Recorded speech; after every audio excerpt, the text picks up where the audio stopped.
Welcome back to the J. Immigrant Studio YouTube channel, where we encourage boldness, creativity, and awareness of the voice. I know it's been a long time, and I'm sorry. I didn't mean to leave y'all this long. I done got busy with musicals and directing musicals, and school was happening. I teach as well, and so it's been a lot going on. But I am back, and we're gonna get this thing rolling. As you can see, my hair got a little longer. This is the last time I've been on here, and I'm wearing one of my shirts. But first, let me warm up, okay? Get that on my website. I'm gonna put the website right on down here, so you can go ahead and order yours, okay? Right now, go order it real quick. Push pause or something, go order it real quick. So most of my videos are usually talking about some concept or idea about voice in terms of teaching or singing, but I haven't done any like real-time reaction stuff. So this is my first time doing a reaction video. I usually don't do these, but I'm gonna try one this time.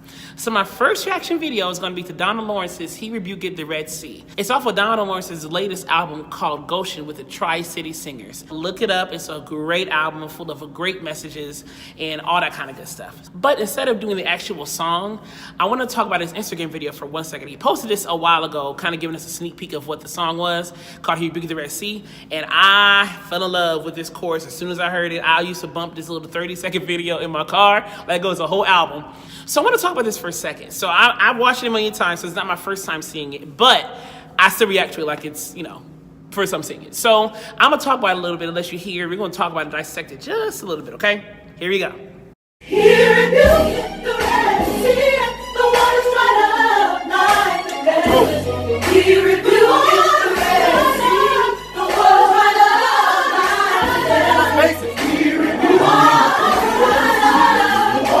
waters dried up, the waters they dried up. He rebuked the waters dried up, the waters.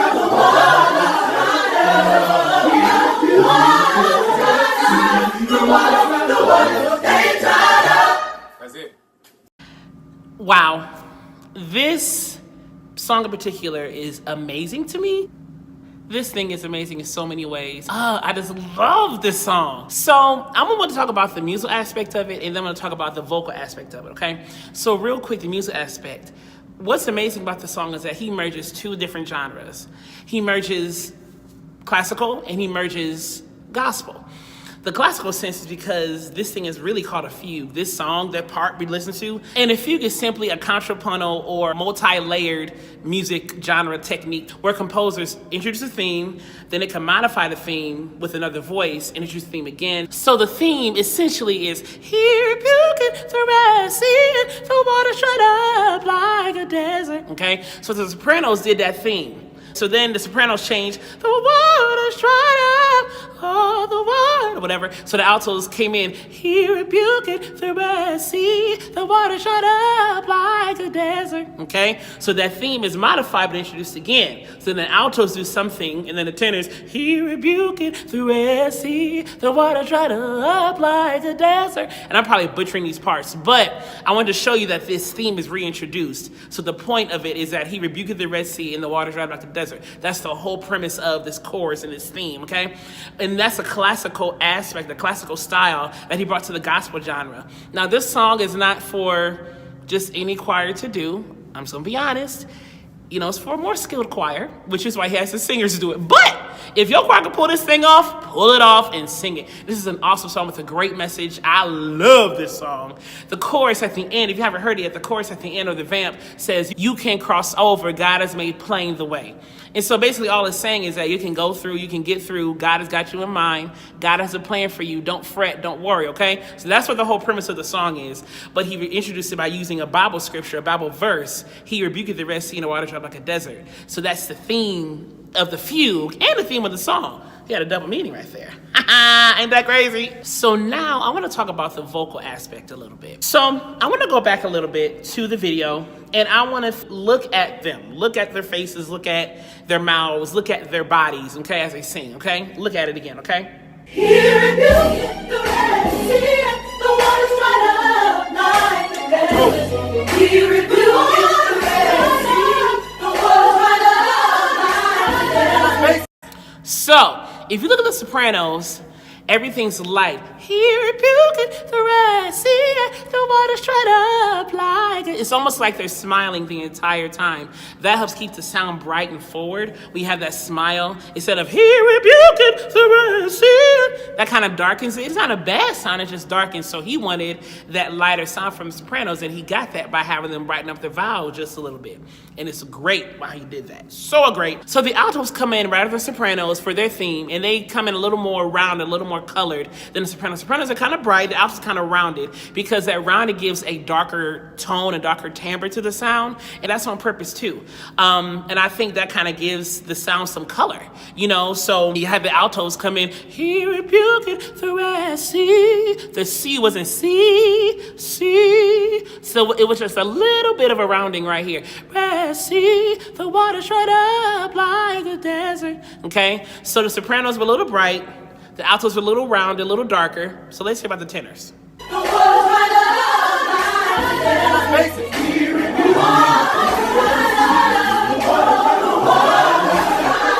So the tenors come in, he rebuked the Red Sea, the water's dried up like a desert. So up like, so they kind of did a vowel modification there. So they kind of changed the shape of their mouth to kind of match what's going on with pitch-wise, kind of gives a little more inflection. Instead of the water's dried up like a desert, water's dried up like. So you see a little bit of a pitch inflection, a vowel modification kind of changes the sound totality, you know? So these three combinations of sound between the sopranos, altos, and tenors kind of gives it a warm, full sound. So then the bass is, he rebuked. I can't sing bass. Like I don't know, I even tried. Why did I try to do that? But the bass is, he rebuked, so everything's kind of rounded and deep too. Because they wanted that darker sound for the basses. But I love the fact that he gave the basses their own part, a good part, because a lot of times, my brother Darrell will attest to this because he swears by it. A lot of times, choirs don't give basses or baritones parts because a lot of times they just put every man in the tenor section. Not every man is a tenor. Not every man is a tenor. And that's okay. It's not a bad thing. It's just not every man is a tenor. So you need to make sure you have voice parts for all the parts that you have in your choir. You know, and if you don't need or have basses, don't write a bass part. Don't look for a bass part. But if you have some and they're decent and they're good, give them a part to sing. Don't have them to sing alto and sopranos and blah, blah, blah. Give them a real part to sing, you know. I think a lot of times basses don't feel as special in gospel choirs as sopranos and altos and tenors do. And so it limits some men that I can't sing that high, so I can't sing in a choir. But if you give them a part, they will come sing, you know? So yeah, that's what I think. So now I want to go to the acapella part at the end, when all four parts are together, and I want to analyze these vocal parts in terms of timbre and technique and all that kind of stuff. So let's take another listen to the acapella part at the end.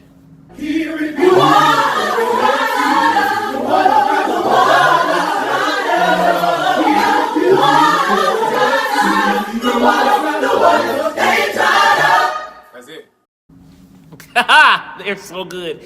Tri-City, y'all are some good singers. And let me tell you, Mr. Lawrence, if you need another alto or soprano, even a tenor, call me.